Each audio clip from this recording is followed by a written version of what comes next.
Operation Cast Lead, also known as the Gaza War, was a war of self-defense.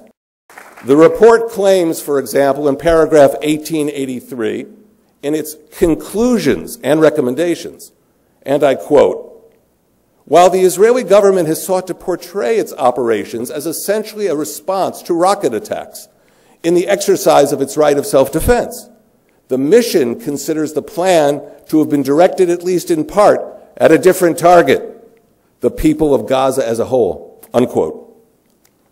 This language reflects what Professor Christine Chinkin, one of the members of this fact-finding mission, charged as a co-signer to a published letter in the Times of London on January 11th, 2009, even before she joined the mission, and only a week after the war began, when judgments would have been completely premature.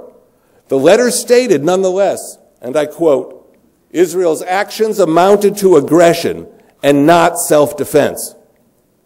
A day later, on January 12, 2009, when the UN Human Rights Council in Geneva created the international fact-finding mission that Justice Goldstone headed, it called on the international community to end, quote, "the current military aggression in Gaza," unquote.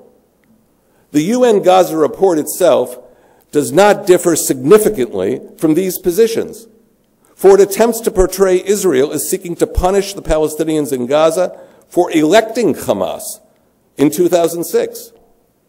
This speculation has nothing to do with the reality Israel faced for 8 whole years as its civilians absorbed 12,000 rocket and mortar attacks. These were most notably directed at the brave citizens of Sderot.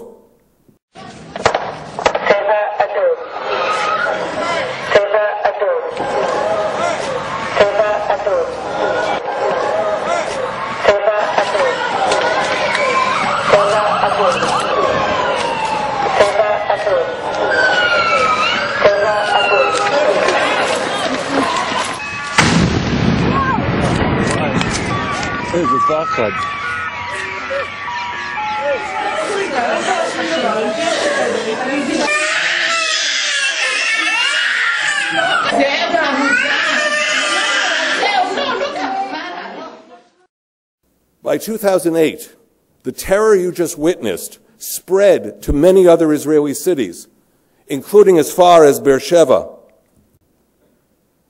You see here an attack on yet another school, in this case, actually a direct hit on a school in Beersheba. Only by a miracle, the students were not in the school at the time. The fact of the matter is that by 2008, as you can see on this map, nearly 1 million Israelis came under the reach of Hamas rocket fire launched from Gaza. Remember, it was Israel that withdrew completely from Gaza in September 2005.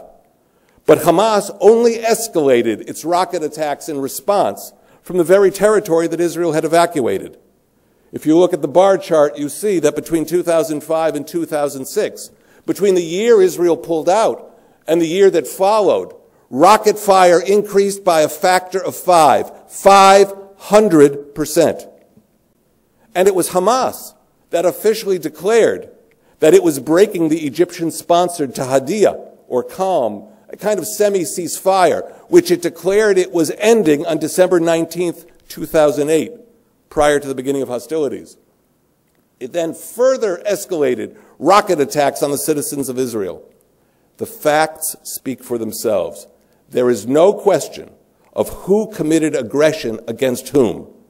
The single reason Israel went to war on December 27th, 2008 was to finally bring the rain of rocket fire on its civilians to a halt.